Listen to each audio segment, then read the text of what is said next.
Sesi tanya jawab Bapak Ibu ya. Yang pertama Bapak Ahmad Habib. Bismillahirrahmanirrahim. Assalamualaikum warahmatullahi wabarakatuh.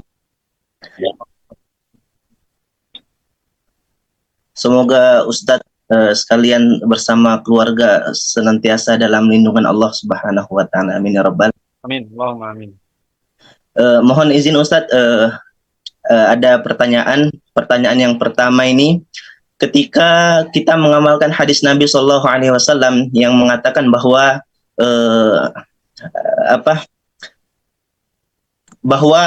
pakaian yang di atas mata kaki itu lebih baik, Ustadz. Bagaimana untuk penerapannya untuk wanita, Ustadz? Penjelasannya seperti itu, Ustadz. Bagaimana penerapan hadis tersebut untuk wanita? Kemudian yang kedua, Ustadz, ketika saya menikah, kemudian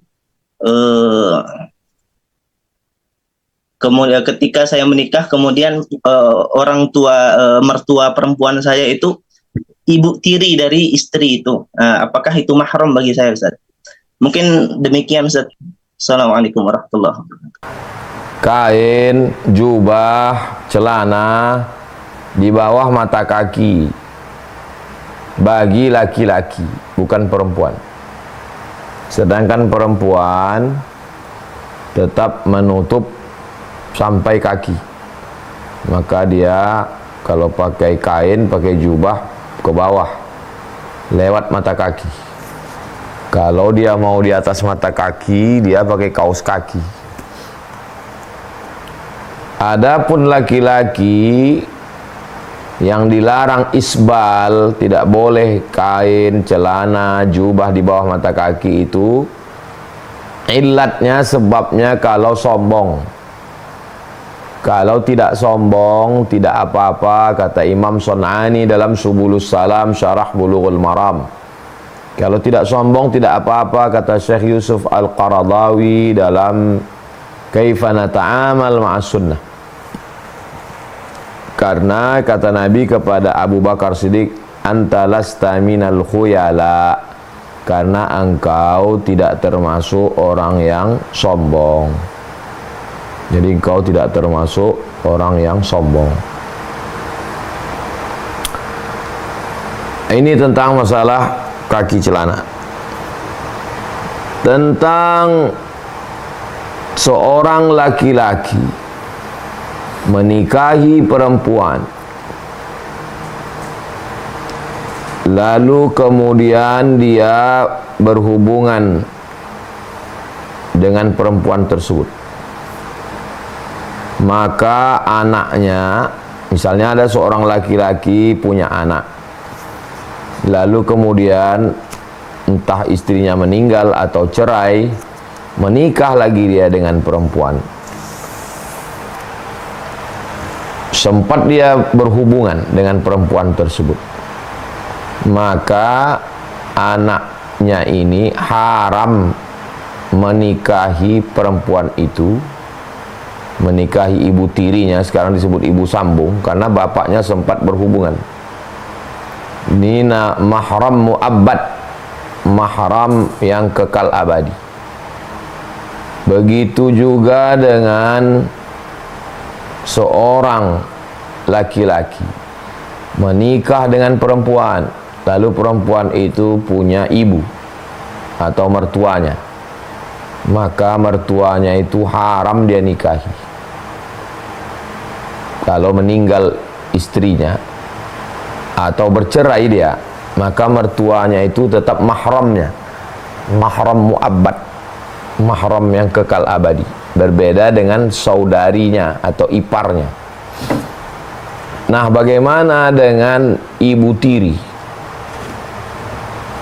Ibu tiri dari istri. Karena ibu tiri ini bukan yang melahirkan dia, maka ibu tiri itu hanya mahram dengan anak suaminya, anak tirinya. Adapun menantunya itu sudah 2 kali. Maka kita tetap menjaga masuk dalam kategori alhamu al-maut. Ipar adalah kematian. ipar adalah kematian. Nah, itu tentang karena dia bukan darah kandung dari bukan anak istri kita, itu bukan anak kandungnya. Dia hanya punya hubungan akad dengan bapak. Tapi walaupun demikian tetap kita jaga marwah, aurat sana, karena hubungan sama seperti kita dengan ipar yang bukan anak, hubungannya dengan istri kita bukan anak kandung. Demikian, wallahu a'lam. Kasih atas kesempatannya diberikan kepada saya. Mohon izin Ustadz, ingin menanyakan tentang bagaimana misalkan hukum misalkan istri untuk bekerja Ustadz. Seperti itu. Terus yang kedua, bagaimana hukum misalkan kita mendidik anak itu, misalkan kita dua-dua bekerja tetapi kita meminta bantuan orang lain, kayak misalkan babysitter untuk merawat anak kita Ustadz. Terima kasih. Hukum istri bekerja menurut fatwa Al-Azhar mubah, boleh, bersyarat. Dalilnya Nabi melihat Asma mencari makanan onta, makanan kambing. Nabi tidak melarang. Maka hadis takriri namanya, bahwa perempuan bekerja itu hukumnya mubah, boleh. Syaratnya yang pertama izin suami. Syarat yang kedua, la tabarrajna tabarrujal jahiliyatil ula, tidak bersolek-solek jahiliyah.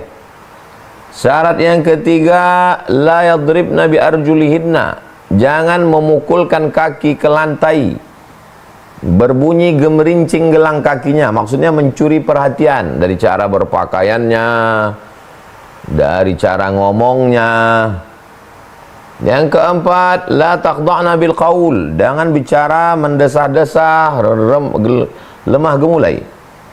Yang kelima, la tusafiranna imra'atun illa ma'adhi mahramin, tidak musafir, keluar dengan kepala dinas, dengan kepala kantor, dengan kepala badan, keluar kota tanpa mahram. Yang keenam, la yakhluwanna rajulun ma'amra'atin, tidak berdua-duaan dalam satu ruangan. Jadi kalau bisa dia jaga itu, silakan kerja. Tapi kalau tidak dia jaga, ini musibah, perselingkuhan. Luar kota, terjadilah apa yang terjadi. No free lunch, tidak ada makan siang yang gratis. Dari mulai masuk jam 8 pagi, pulang jam 4 sore, makan siang bersama, satu ruangan, merasa nyaman, curhat, menceritakan suami kepada kawan sekantor. Terjadilah apa yang terjadi, hancur rumah tangga, hancur anak-anak, berselingkuhan. Menyerahkan anak ke babysitter. Cari babysitter yang punya pendidikan agama Islam yang baik. Babysitter yang keluar dari tempat pelatihan babysitter yang Islami. Bagaimana mendidik anak. Pakai CCTV. Bisa dikontrol, dilihat per jam. Jangan sampai disiksanya anak itu. Dia pun stres juga mendengar anak dia banyak menjerit. Dicelupkannya anak itu ke dalam air, ditempelengnya, dipukulkannya. Udah banyak kejadian yang baru-baru ini, bocor CCTV. Nah, jadi hukum asalnya meminta bantuan orang untuk menjaga anak selama bekerja. Masukkan jam 8 pagi, pulang nanti jam 5 diambil. Silakanlah bersyarat, tapi kalau tempatnya itu amanah, tempatnya baik, tempatnya Islami. Dan kalau sudah pulang nanti ke rumah jam 5, 6, 7, 8, 9, 10, 5 jam ini memang betul-betul untuk anak. Jangan lagi sinetron, jangan lagi scroll, jangan lagi chatting, browsing, jangan lagi internet, jangan lagi TikTok. Tutup handphone. Fokuslah untuk anak dan suami. Apa yang mau dicari hidup ini? Demikian Pak Adam. Silakan Ibu. Assalamualaikum warahmatullahi wabarakatuh, Pak Ustadz. Assalamualaikum warahmatullahi wabarakatuh. Alhamdulillah, terima kasih untuk kesempatannya diberikan kepada saya. Semoga Bapak Ustadz dan Bang Alvin dalam keadaan sehat selalu dan dalam lindungan Allah Subhanahu wa Ta'ala. Amin, amin ya Rabbal Alamin. Amin. Allahumma amin. Pak Ustadz, saya ingin bertanya bagaimana ketika kita mendapati orang tua yang dimana yang Ustadz jelaskan surga pada seorang ayah itu ada 5 poin, dimana yang di poin keempat dan kelima tidak ada pada seorang ayah. Jadi saya seorang anak yang saya tidak ceritakan broken home gitu. Jadi saya tuh sampai sekarang tuh maksudnya nggak ada ikatan batin sama seorang ayah, Pak Ustadz. Cuman saya udah memaafkan masa lalu orang tua saya yang lalu. Saya berusaha untuk menjadi anak yang berbakti sama orang tua. Kira-kira Pak Ustadz, ketika kita berdoa sama Allah agar Allah mengampuni orang tua kita, apakah diterima Pak Ustadz? Doa kita untuk kedua orang tua kita. Mungkin waktu dulu orang tua kita mendidik saya mungkin kurang pemahaman ilmu agama, Pak Ustadz. Begitu Pak Ustadz, terima kasih. Begitu Pak Ustadz, terima kasih. Yang saya sampaikan malam ini itu adalah ayah terhadap anak. Ini ceramah saya ini khitab kalimatnya adalah ayah. Hai ayah, kasih makan, kasih pakaian, kasih tempat tinggal, kasih pendidikan, kasih perhatian. Hai ayah. Adapun anak terhadap ayah, walaupun ayah kau Fir'aun, walaupun ayahmu Namrus, maka ayah tetaplah wa qadha rabbuka alla ta'budu illa iyyah wa bil walidaini ihsana. Berbuat baiklah kepada orang tua. Maka kata Nabi, silman qata'aka, sambunglah silaturahim kepada orang yang memutus. Andai diputusnya tali silaturahim, maka kata Nabi, sil, sambung. Wa'ti man haramaka, berilah kepada orang yang tidak memberi. Tak diberinya makan, tak diberinya pakaian, tak diberinya tempat tinggal, tak diberinya pendidikan, tak diberinya perhatian, jumpa pun tak pernah. Setelah besar berhasil baru dia datang. I'ti man haramaka, berilah pada orang yang tak memberi padamu. Kalau kita berbuat baik pada orang yang baik, nilainya 1. Tapi kalau kita buat baik pada orang yang tak baik, nilainya 2. Disitulah kelebihan kita dari orang lain. Adapun urusan dia dengan Allah, itu urusan dia. Ruang tamu itu isinya kursi, meja, sedangkan dapur isinya kuali, panci. Kuali, panci jangan bawa ke ruang tamu. Urusan dia dengan Allah, itu urusan dia dengan Allah, itu bukan urusan kita itu. Kita urus saja urusan kita. Urusan kita disuruh Allah, wa qadha rabbuka alla ta'budu illa iyyah, kau beribadah kepada Allah, wa bil walidaini ihsana, kepada orang tua berbuat baik. Jadi tak usah kita urus urusan dia, biarlah Allah yang tahu. Kita buat baik, jadi amal baik untuk kita. Demikian Ibu Susi, wallahu a'lam bishawab. Ustadz izin bertanya Ustadz. Saya kerja di proyek Ustadz yang jauh dari istri. Di sini teman-temannya Ustadz kurang bisa mengajak dalam keimanan kita meningkat Ustadz. Malahan kemungkinan dekat dengan kemaksiatan seperti korupsi, minum khamar dan zina Ustadz. Itu apa yang harus saya lakukan Ustadz, sedangkan saya membutuhkan pekerjaan itu Ustadz. Tapi satu sisi keluarga belum bisa menerima Ustadz kalau saya keluar karena khawatir tentang penghasilan. Itu kira-kira gimana Ustadz ya? Terima kasih, Da'ma Ustadz. yaribuka ila ma la yaribuka. Dalil yang pertama, tinggalkanlah sesuatu yang meragukan kepada sesuatu yang tidak meragukan. Kalau ada dua pekerjaan yang dekat, gajinya tidak terlalu besar, cukup-cukup pas-pasan. Yang jauh ada prostitusi, ada korupsi, ada khamar, maka tinggalkanlah yang besar ini. Biarlah cukup-cukup sikit. Iqna' bima qasamallahu lak. Merasa cukuplah dengan pembagian Allah. Yang penting selamat akhirat. Karena yang kita minta pada Allah, Allahumma inna nas'aluka salamatan fid din, selamat dalam agama. Kalau pilihannya dua, yang satu gajinya cukup pas-pasan, yang satu besar tapi ada risiko zina, pergaulan tidak sehat, minum khamar, pakai narkoba, tak ada barokahnya duit itu. Pakailah yang cukup-cukup. Kalau pilihannya cuma satu, yang di dekat ini memang tak ada kerjaan, kalau di rumah mati, anak mati, pilihannya mati. La tulqu bi aidikum ila tahlukah, tak boleh pilih mati. Silakanlah bekerja itu. Diajak orang tu berzina, lawan. Diajaknya minum khamar, lawan.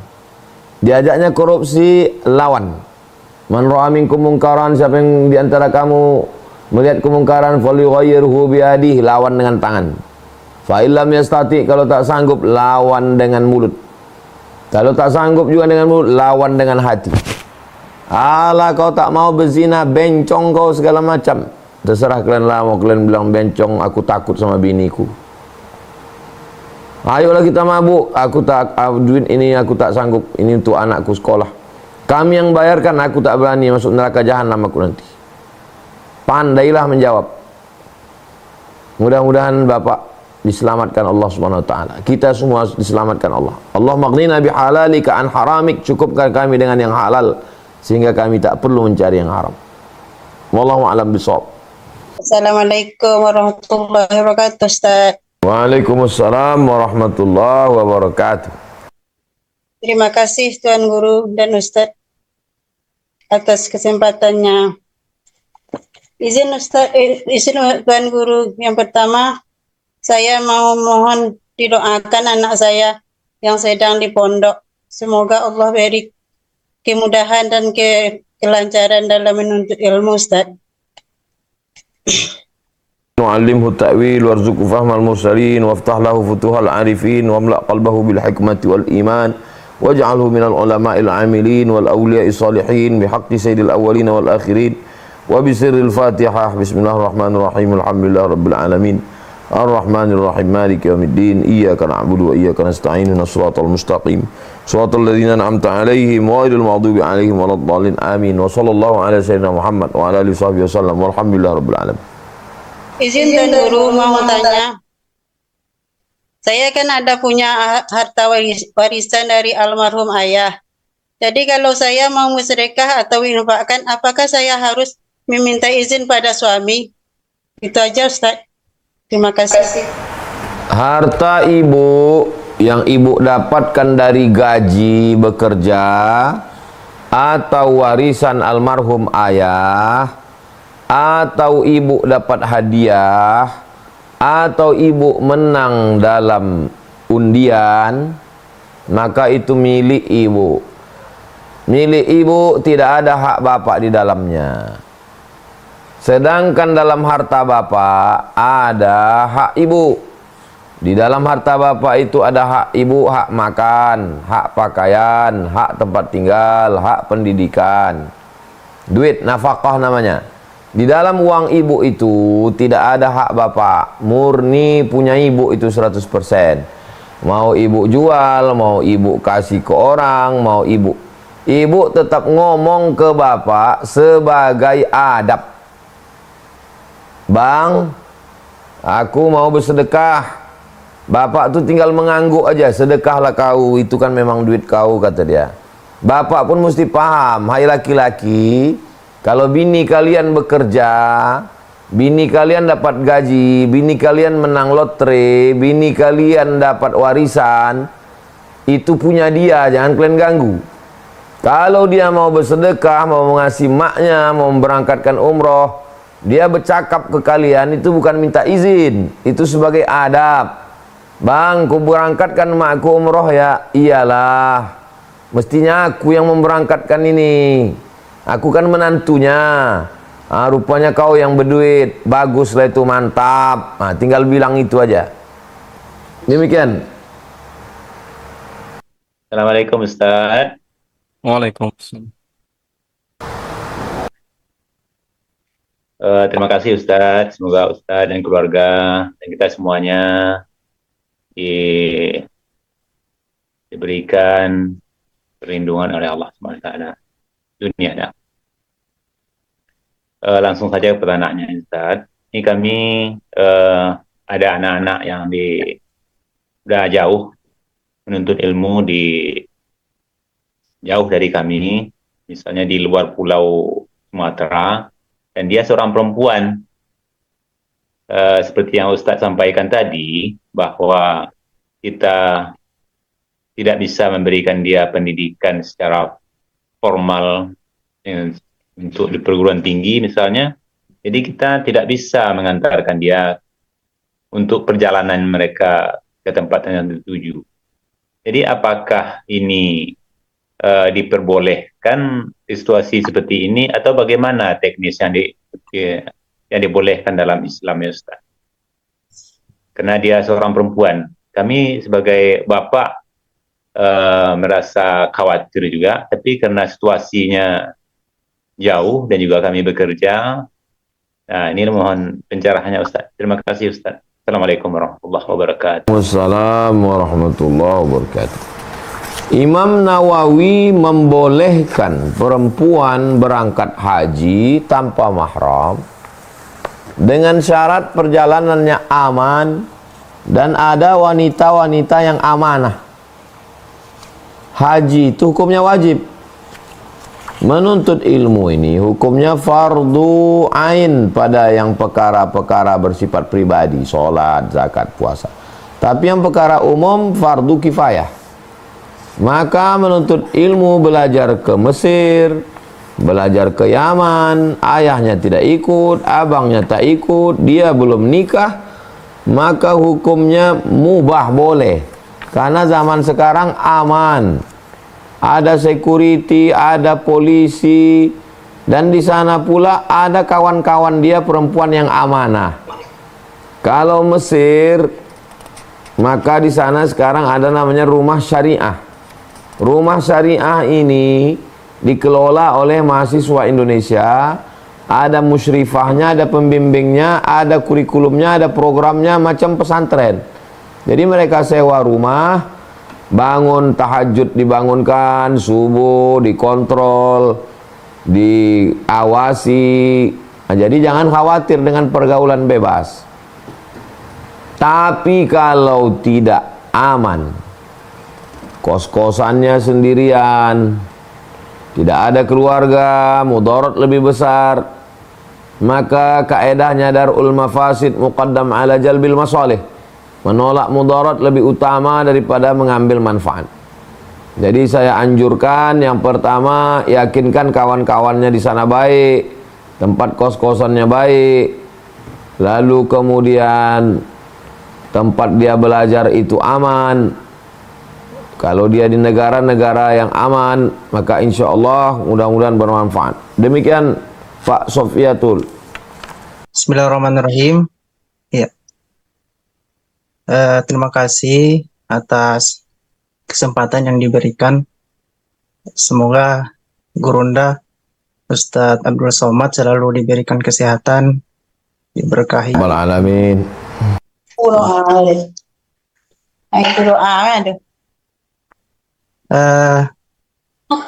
Saya punya pertanyaan, Ustadz. Amalan apa yang dilaksanakan untuk kita sebagai anak, untuk kedua orang tua, tapi pahalanya sangat besar begitu, Ustaz?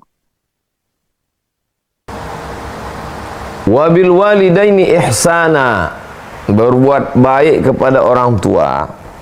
Ihsan itu begini. Kalau Bang Alvin pulang umroh, dibawakannya saya 1 botol air zam-zam. Lalu pas saya pulang, saya balas sebotol juga. Itu namanya jaza selevel, apple to apple. Tapi kalau pas saya pulang, saya bawakan 1 dirigen, itu namanya ihsan. Maka tidak ada ayat Al-Quran itu menyuruh kasihlah makan emakmu, belikanlah dia baju baru, tak ada.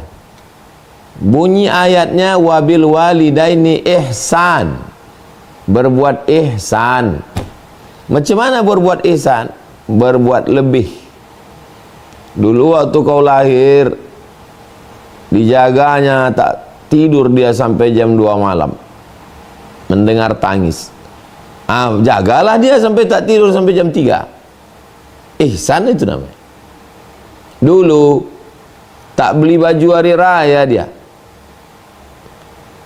gara-gara kita mau ujian.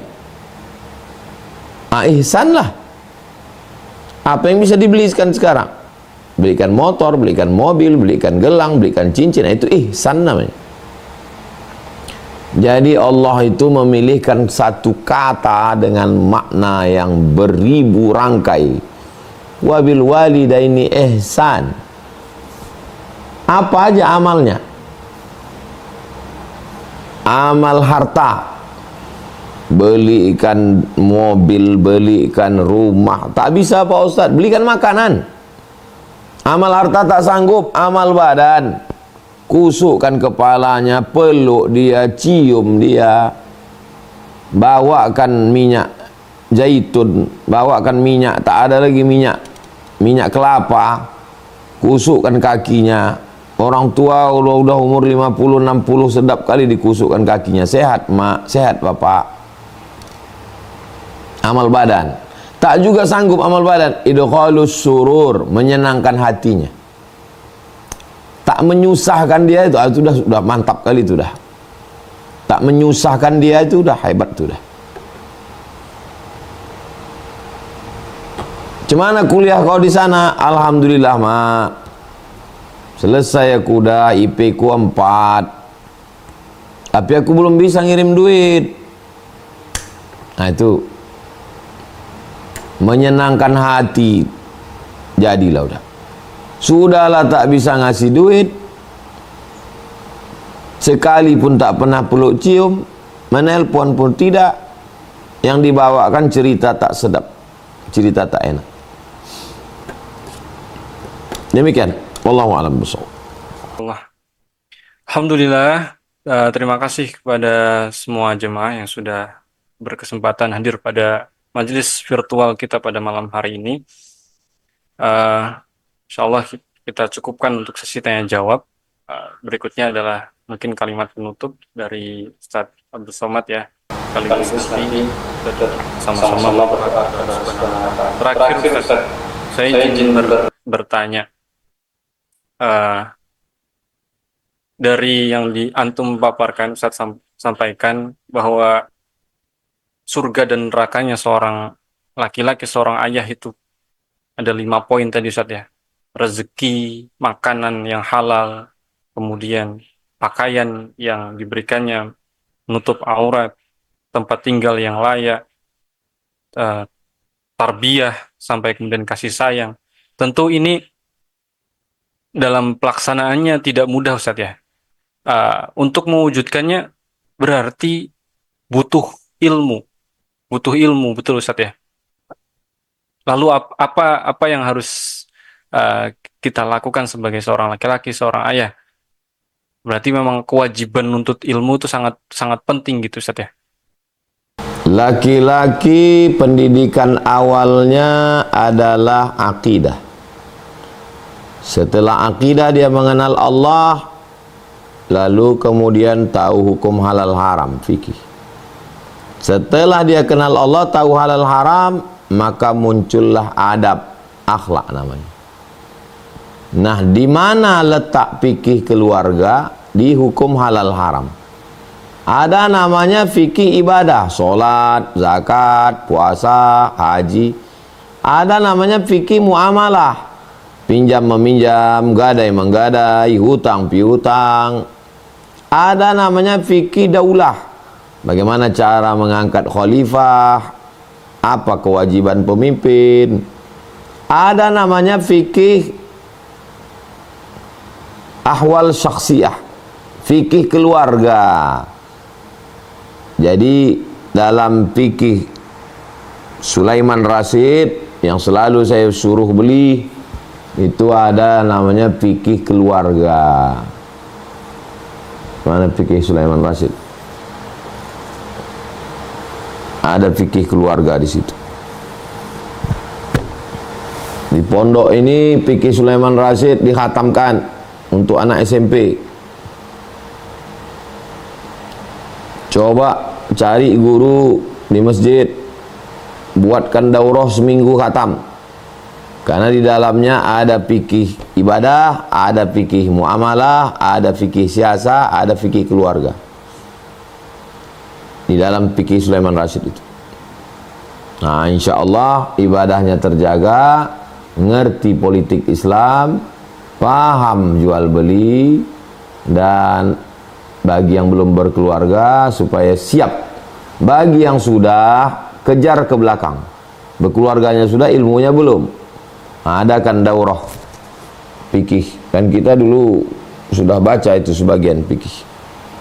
Demikian Bang Alvin. Laki-laki bisa masuk surga karena sholat, zakat, puasa, haji, zikir, baca Quran. Tapi gara-gara anak dia bisa masuk neraka. Maka kita perlu memahami ajaran Islam secara kompleks, utuh. Jangan seperti puzzle, diambil belalainya saja, ekornya lupa. Maka tema kita malam ini amat sangat hebat. Bagaimana surga neraka seorang ayah. Mudah-mudahan bagi calon ayah dia paham ilmunya. Bagi yang sudah menjadi ayah, yang sudah berlalu, apa boleh buat, minta ampun kepada Allah yang akan datang diperbaiki. Di akhir majelis mari kita sama berdoa kepada Allah, mudah-mudahan keluarga kita sakinah mawaddah warahmah, istiqamah iman dan Islam. Ala hadhihi niyyah al-Fatihah. A'udzubillahi minasyaitonir rajim. Bismillahirrahmanirrahim. Alhamdulillahirabbil alamin. Arrahmanirrahim. Maliki yaumiddin. Iyyaka na'budu wa iyyaka nasta'in. Ihdinas siratal mustaqim. Siratal ladzina an'amta 'alaihim ghairil maghdubi 'alaihim waladdallin. Amin. Allahumma shalli 'ala sayyidina Muhammad wa 'ala ali sayyidina Muhammad. Assalamu alayka ya Rasulullah. Ya qadiyal hajat, engkau yang menunaikan segala hajat. Iqdi hajatina, tunaikan hajat kami. Waj'alna syakirin, jadikan kami orang yang bersyukur atas segala nikmat-Mu. Waj'alna sabirin, jadikan kami orang yang bersabar atas segala ujian-Mu. Waj'alna minal mutahabbin, jadikan kami orang yang bersaudara, berkasih sayang dalam cinta-Mu.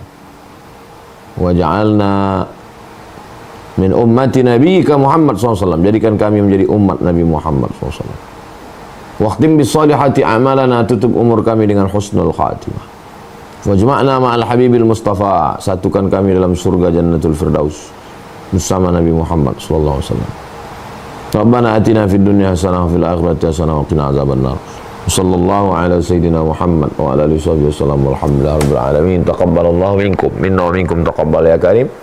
Terima kasih atas segala perhatian, mohon maaf atas segala kesilapan dan kekhilafan. Kita selalu bersama dalam doa. Kita akan bertemu lagi hari Selasa depan insyaallah. Aqulu qouli hadza astaghfirullah li wa lakum. Terima kasih Bang Alvin beserta seluruh tim yang ada di Riau, Bapak Ibu Abang Kakak Adik jamaah semuanya. Wassalamualaikum warahmatullahi wabarakatuh.